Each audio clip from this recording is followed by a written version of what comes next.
Hello, and welcome to the Wheel of Crime podcast. This podcast is ran by two ladies who play games, mumble profanities, and laugh way too often. Also, this podcast does cover topics of sensitive nature, and as such, listener discretion is advised.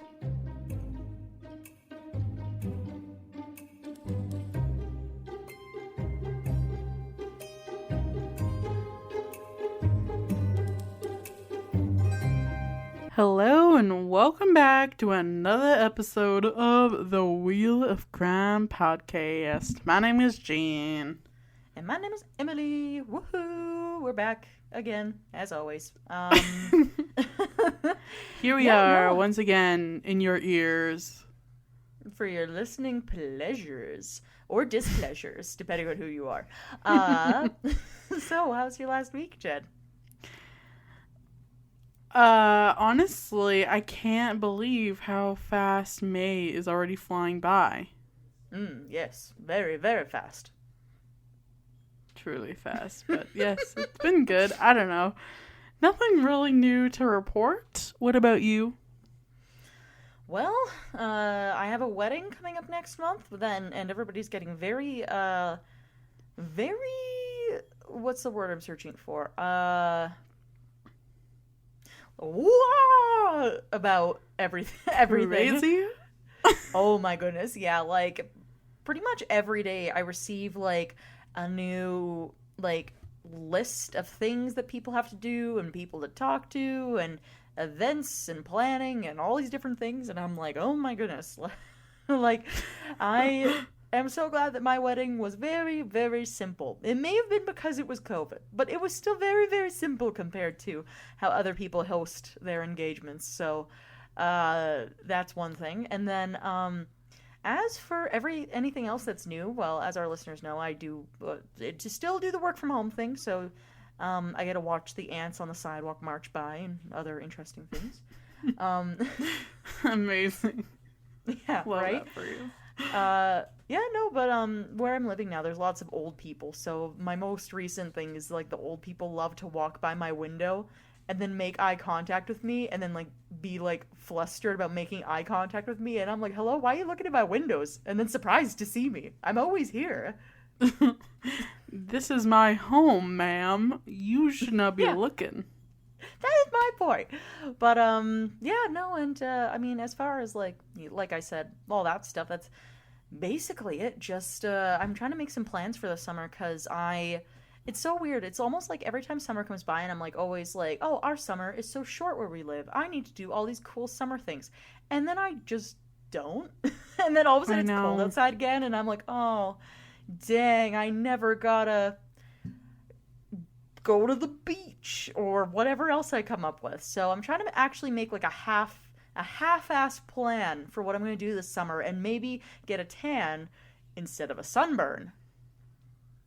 Well, put on your sunscreen because you don't want to do that again. I quite literally was shopping the other day for, like, the highest SPF of sunscreen a person could possibly own. I was, like, looking at I like typed into Instacart, and I was like, SPF 5,000. I'm like, I don't know what level of SPF I can get, but I'm gonna start with 5,000 and go from there. I want to slather myself in protective cream. I quite literally want, like, a sunscreen bucket that's just, like, my height that I can step into and then just, like, walk away from that. I actually, you know what I want? I want body wash that's actually sunscreen. So every day I'm just lathering myself in, like, sunscreen, even if I'm working indoors, just in case. I love that for you. And I love that between the two of us, you're the one who usually, like, struggles with sunburns the most during the summer. But yeah.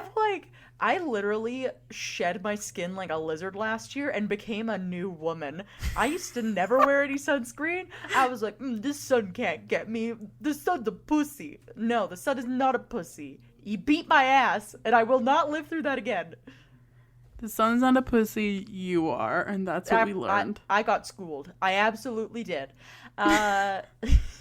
Yeah, and I mean, that's all I got for my week. Like I said, nothing too crazy. The sea monkeys are back to just being regular sea monkeys, thank fucking God. And yeah, that's all I got. Amazing. Well, shall we get right into our wheel of questions then? Absolutely.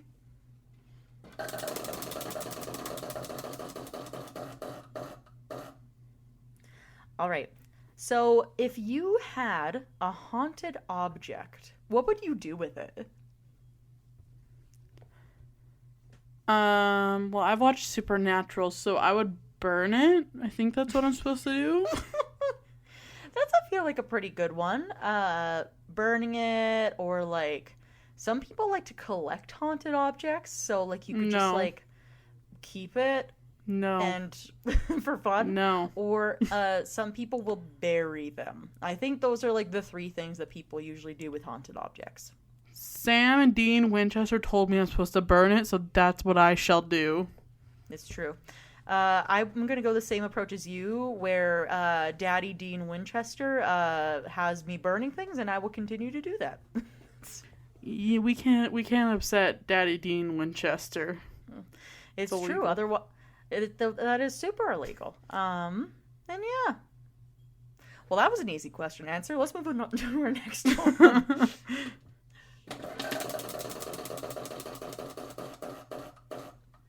All right.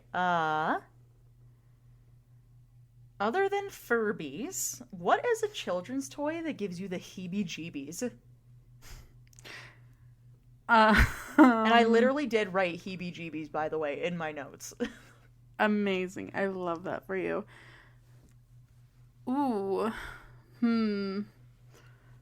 Probably like old dolls or something. I don't know. I'm trying to think. Right? Like those old dolls you see at the thrift store. Don't like them. Yeah. Right? I was trying to think, did I ever show you my box of like old dolls that I inherited at my house at any point when we were growing up? No. I do not have it anymore because Mom had bad vibes from the box of dolls. But yeah, no, I had an aunt, I guess, who, a great aunt, not like an aunt of mine, but she used to travel a lot, but what she would do is she would try to buy these like handmade dolls from each of the places she went to, which is a cool idea. The problem being that rather than them being like, say, culturally specific dolls where like, you travel somewhere and maybe they have like a certain way of making things and then you buy something like that, she always found like these like hyper human realistic looking ones. Oh. And my mom made a comment once and she was like, it kind of just looks like when you look in their eyes you're looking at the soul of a trapped human. And I was like, I do not like that. I don't like that either. And I genuinely don't know where this box went because, like, when I was like, I feel like I was like 9 or something, this is when I acquired this box because this great aunt passed away, and it was like she had somewhere in her will that like her oldest niece or something gets the box, and I'm the person who ended up with it. I'm pretty sure it's in the garage somewhere, or it might have walked its way to the thrift store via my mother. I'm not sure, but that is pretty creepy. And then as for like other creepy things, as far as like children's toys go, I had a thought and then I lost it. I know, I feel like there is something that I'm like, oh yeah, that's for sure it, but I can't think of it in the moment right now. Right? I do think that most people would say that dolls give them the heebie-jeebies as far as children's toys. So it's like Furbies, dolls, and then watch me remember it later when we're done recording and be like, oh my gosh, you totally forgot to say this, like random children's toy. But they definitely happen where like you either see a child with a toy or you see the children's toy somewhere else and you're like, ooh, that's kind of freaky. See, I'll think of it in the middle of the night and then just be terrified for the rest of the evening. Shitting bricks until the morning comes. That would also be accurate for myself. Oh god. Alrighty then. Well, let's get to our next question then.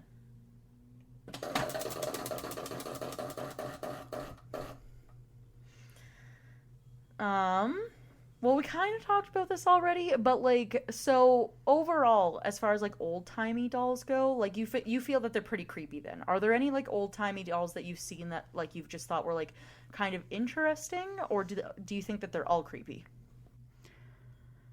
I don't know. I feel like they're not inherently creepy, but there's something about a thrift store doll or like a garage sale doll or like a doll that was like owned by someone else before it got to you that like new dolls don't have. But there's just like a vibe of like something lingering around. And what your mom said about like looking into their soul, that feels really accurate. And Yeah. I don't like it. Right? It's like I'm not sure if I talked about this on the show before, but apparently there's this like theory where I think you know how I've talked previously about how one of the reasons why people think haunted houses are haunted houses is because when people live in them, like if you're living in fear all the time, it's almost uh like you're giving off like fear smell and it gets stuck to the wall, so then whoever comes into the house next is like, I don't know why I'm so afraid when I'm in this room. Mm-hmm. So there's also another theory where the reason why we have such like weird vibes coming from like certain objects and stuff, and especially like dolls for example, or like other like beloved objects, is that if a person develops an attachment to an object, you're putting a little bit of your energy into that object because you're attached to it, or you're putting your energy into that pet, or you're putting your energy into that doll. And the reason why it feels weird when somebody else comes into contact with it is because you have quite literally put a little bit of yourself in it, and that's why it feels like it's got like some weird energy.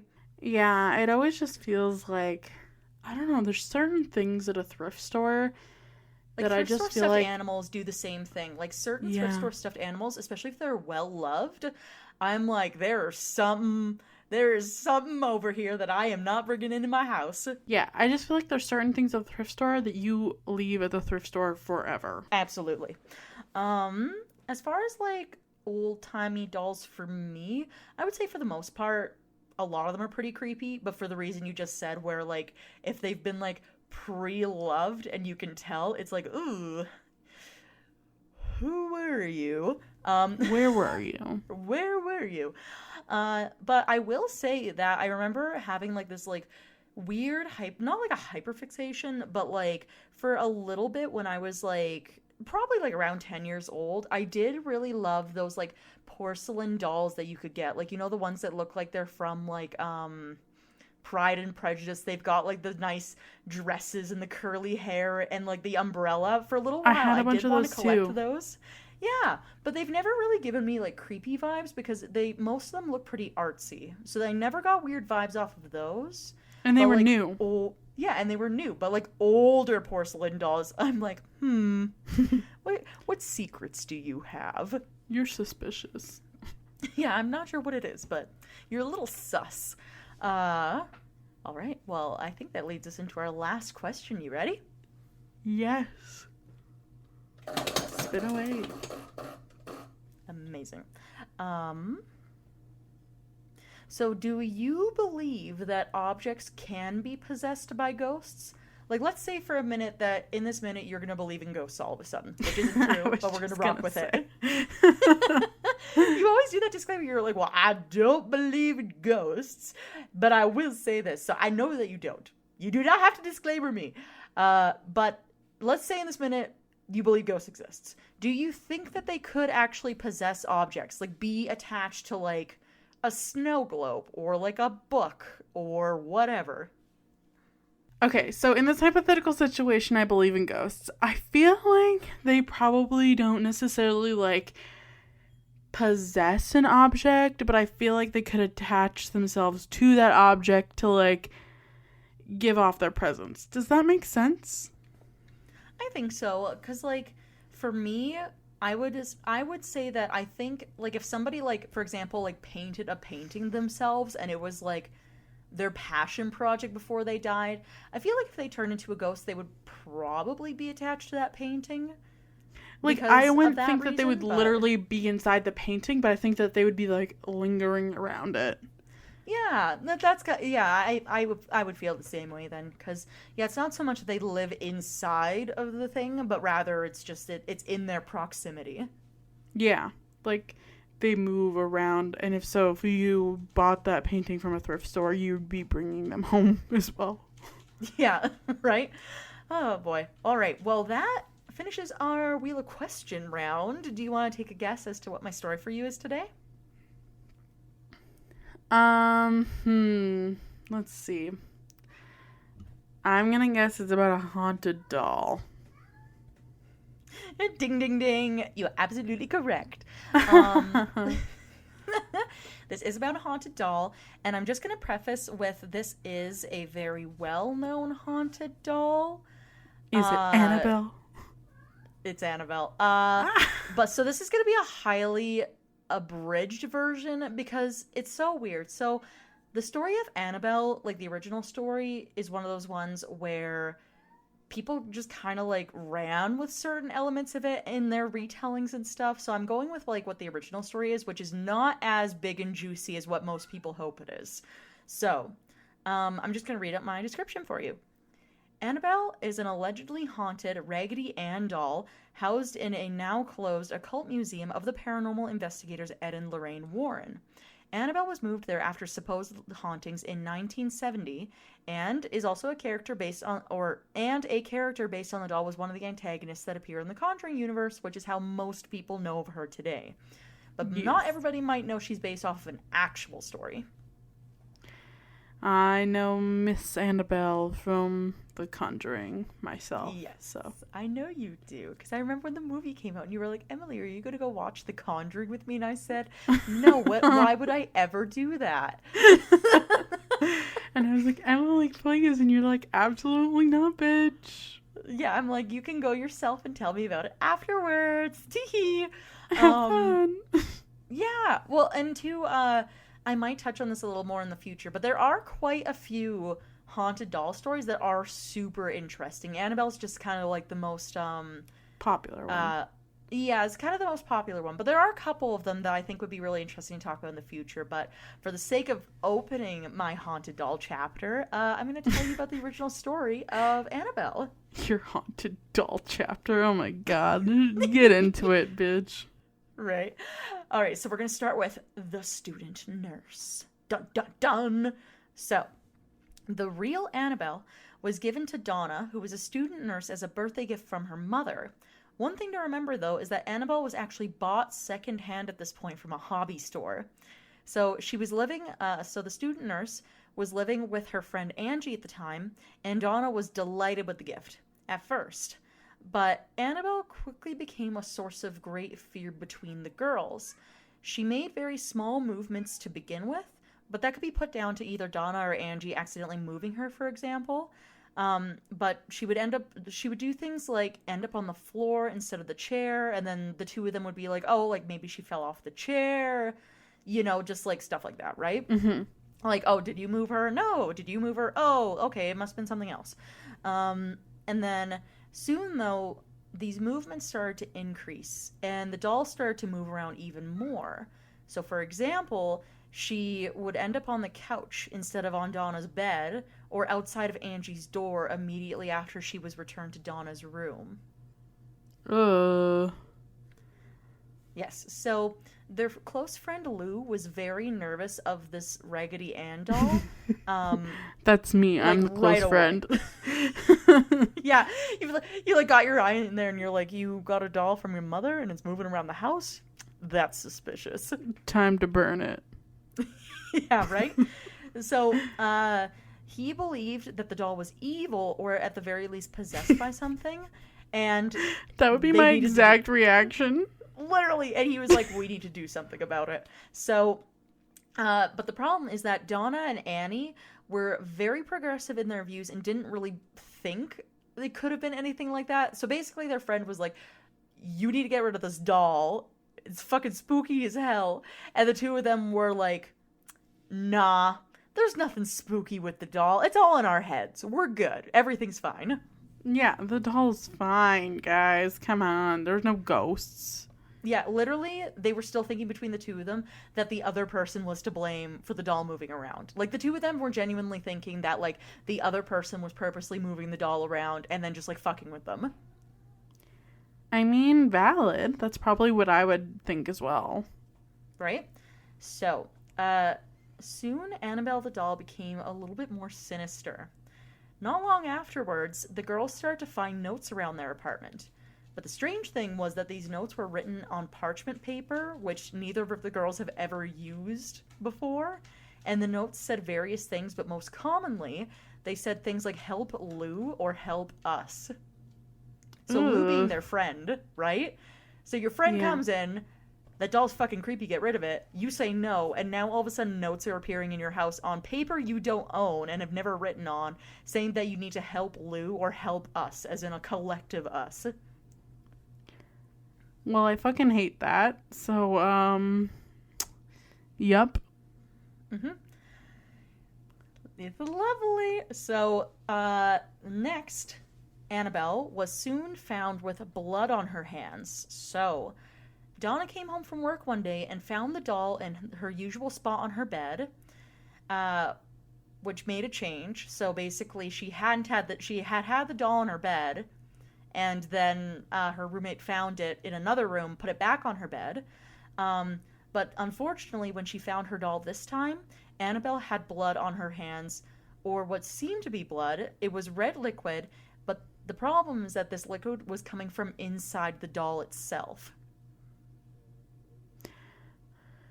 I would be burning the doll and the apartment immediately. Just to be sure. What I love about the story is it's so and myself. Clear that from the very beginning, this doll would have been gone from your house. You're like, I do not fuck around and find out. The minute I think this doll is moving around, it's getting lit on fire. Like, we're fucking torching that thing and myself and the apartment just to make sure. Right? We must cleanse. Oh god. And then at this point, the girls finally decided it was time to call in help of some kind. So they found a medium and got this medium to come in and take a look at the doll before things got even worse. So the first medium sat down with the girls and Annabelle, and the story that Donna and Angie were given was that the land on which their apartment complex was built on used to be a field, and a young girl around 7 years old was found dead there many years ago. When the doll came into their apartment, Annabelle's spirit was still in the area in which she died, and because she was fond of the doll, her spirit became attached to it. Annabelle became Annabelle the doll. Unfortunately for the girls, Annabelle became Annabelle, then the haunted doll, and Donna and Angie were very loving and giving, and however, because they felt sorry that this poor girl had been found dead alone in the field, they decided they wanted to keep the doll because they didn't want her to be left alone anymore. They're just making bad decisions at this point. Quite literally every decision they've made so far. Like, when I was reading this story, I'm like, they did every single thing that I would not have done. Like, I don't give a shit if my haunted doll has a lonely girl ghost living in it. Not in my house. I'd be like, bitch, I am not your mother. I'm torching you. You will be burning. That is a promise. That is what is to come. That is happening right now. Goodbye. You're like, right quick. Like, oh, effective immediately. Be gone. You're right. evicted. Oh, God. So they decide to keep her. Now, we're going to talk a little bit about Lou, this friend who's been, like, mad suspicious since the beginning, okay? Mm-hmm. So the only one with, like, any sense in the story. Well, Lou obviously watched Supernatural. They know what's up. Lou is like, get rid of it. Come on. Right? So Lou was the one who was attacked by Annabelle before the Warrens were called in. Maybe she didn't like him, or maybe he reminded her of some man that was, like, in her life when she was still living. But he was the one that she ended up showing her true self to. So a few things happened to Lou. This included some bad dreams with visions of Annabelle, but the attack that made Donna and Angie call the Warrens was actually a physical one. So Angie and Lou were spending time together when they heard movement in Donna's room, but she wasn't at home at the time. So they were frozen in fear, and at first they were concerned about an intruder, but they quickly realized from the movement that it was in fact Annabelle. Lou took a look inside Donna's room, and there was no one inside, although the doll was sitting on a chair instead of sitting on the bed where she should have been. He moved towards Annabelle, and a feeling crept over him, like the creepy feeling you get where something's like very, very wrong. Oh, Have you ever had that no. feeling before where you enter a room and you get like goosebumps like go down your back and you're like, I don't know what's in here, but the vibes are wrong? Yes. He gets that feeling when he walks into the room. Right? And all of a sudden he has this awful pain in his chest. And then he realized that there was a series of claw marks, like as if like a raking mark, like somebody had leapt at him and then scratched him all over the front of his body, and there was still nobody else in the room. Oh my god. Yep, and so since he saw there was nobody else in the room, he figured it was Annabelle. He was like, I don't know what happened exactly, but it's got to be this doll that keeps moving around. Mm-hmm. And what was stranger, though, about these scratches is that they healed right away, and within 2 days, they had almost disappeared completely, but by this point, that's when everybody there decided to finally call in the Warrens. So, do you know anything about Ed and Lorraine Warren? A little bit. Like, I think we talked about them once before on the show when I did my, The Devil Made Me Do It story. Yep. So, Ed and Lorraine Warren, just for our listeners who might not be familiar, they're a very popular name that comes up with this sort of, any sort of, like, ghost story from the last, like, I'd say, like, 50 years. They are very well known as, like, not like a ghost hunter necessarily, but they had a very big interest in the paranormal, and so there was a time where they would, like, offer to do exorcisms, because they worked with priests, and would do readings, and bring in, like, and bring in different mediums, and all these things, so that they could, like, communicate and work with ghosts, and, like, all these different things. So if there was a big ghost story that was coming up, the Warrens were almost always on it. They were like, who you gonna call? Ed and Lorraine Warren. Basically. So they decided to call in the big shots, and they got Ed and Lorraine Warren out there. So the first thing that happened is they got a priest. So the priest was called into the apartment. I can't talk. The apartment, along with the Warrens, and it was discovered that Annabelle's main goal was to take possession of Donna's soul. And Annabelle was not actually a little girl, but a demon that was pretending to be a little girl so that it would give them a false sense of security and want them to keep the doll around. What a trickster. Right? So she was attached to the doll, and the Warrens said, when I say she was attached to the doll, I mean Donna. So Donna was attached to the doll because this doll actually had a demon in it. So it wasn't about Annabelle's spirit, this little girl, being attached to the doll. It was actually completely the opposite. That's spooky. Right? So the Warrens said that demons don't possess items or things. They actually only ever possess people. And so the priest eventually exorcised the apartment, and the Warrens took Annabelle away with them. They both agreed that it would be best to drive home on the back roads, worried that if they drove on a main highway, that Annabelle would find a way to cause an accident. And sure enough, they were plagued with car problems the whole way home. The power steering failed, the brakes failed, and the engine of the car kept stalling. The problem ceased for a little bit once Ed Warren had sprinkled Annabelle with some holy water. Once the pair got home, Ed put the doll on his desk, thinking that she'd be safe there for a little while. Soon, though, she ended up showing the Warrens what she was really made out of. Annabelle was seen to be rising above the desk, levitating on multiple occasions, and then soon after, the activity slowed down and then stopped. And the Warrens thought that perhaps the demon had quieted. But then afterwards, she was found in different rooms of the house, moving around, and when the Warrens put her in one place, she would quickly be found in another place. Ed and Lorraine called the priest again, but he didn't seem to take this too seriously, and said to Annabelle that she couldn't hurt him because she was just a doll. And that was a big mistake, because the priest was in a car accident on the way home. The car turned over, the brakes failed, and his car was completely written off. Although the priest ended up being badly hurt, he did survive this ordeal. Jeez. Right? That doll can do So, damage from a distance. she's got that long range motion on her. long range emotion. Long arms. The long arm of Annabelle. The long fingernail. Oh god. Haunts me. The long fingernails still haunt me. And so I'm just gonna tie off my quick little story of Annabelle here and just say that Annabelle's still around today. She resides in a locked glass case that the Warrens built to keep her from getting free and roaming around their house. And they also placed a warning sign on the case saying, "Do not touch," as well as having a cross installed. Some say, however, they still see Annabelle moving around the case, waiting to get free. So, that's the end of, like, her origin story.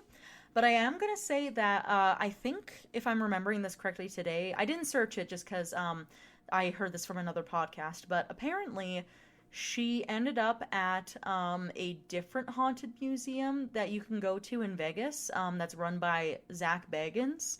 He was the host of, like, Ghost Hunters back when that was on TV. Okay. I think I made you watch Ghost Hunters with me a couple times, but... So the deal with her, though, is that apparently... So when you go into this museum, you have to, like, sign a waiver saying that you won't do certain things and that if something happens to you, you're not going to, like, sue the museum. And I guess there's this whole thing where Annabelle has her, like, room that she's in her glass case that you can go in and see her. And people who've been to the museum report that if you look at her and then look away from the glass case and then look back, she'll literally have moved so that instead of, like, sitting, like, to the left, for example, she'll, like, rearrange her body and be pointed looking directly at you. Ooh, that gave me chills. Right? And then she does seem to have a really big problem with men is the other thing. So, like, Same. sometimes men will... Yeah, right? I'm like, you know what? Valid. But, like, men will go into her room, for example, and they'll get, like full body chills, or they'll feel super nauseous, or they'll feel like they can't breathe. And yeah, so that's our friend Annabelle.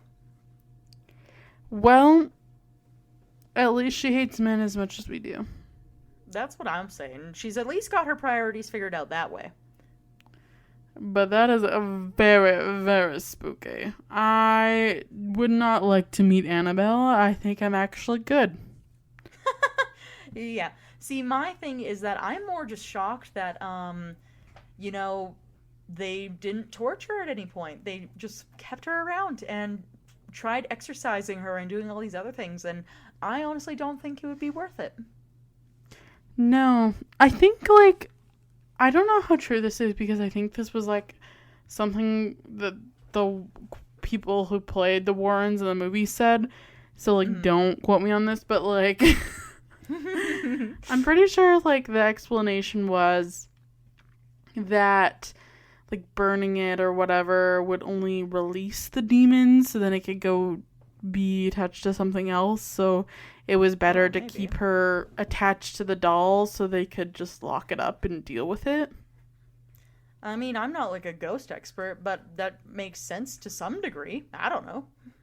I mean, I could just be pulling that out of thin air, but I'm pretty sure I heard that somewhere.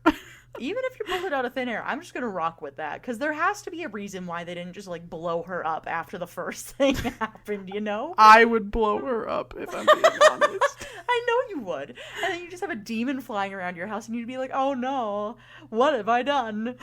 There's a demon in my house. That would just blow my house up. Problem solved. Exactly. Oh gosh. Well, and that's our little bite-sized episode for today. If you guys liked that, make sure to leave us a review on wherever you're listening to your podcasts. 5 stars does help us to reach out to new listeners, and as always, we greatly appreciate that as well. If you would like to send us an email, our email is wheelofcrime@gmail.com. You can send us an email about literally anything. You have suggestions for the show on things you think could be cool for us to try. You can submit it through there and all that. And besides that, we have our social media, which is on Facebook, Twitter, Instagram, and TikTok, all at Wheel of Crime. We have our Patreon if you want to donate to the show, which is Wheel of Crime or at Wheel of Crime on Patreon. We also have our website. Did I mention our website yet? I don't know. I don't think I did. Our website, which is www.wheelofcrime.com if you want to check us out on there.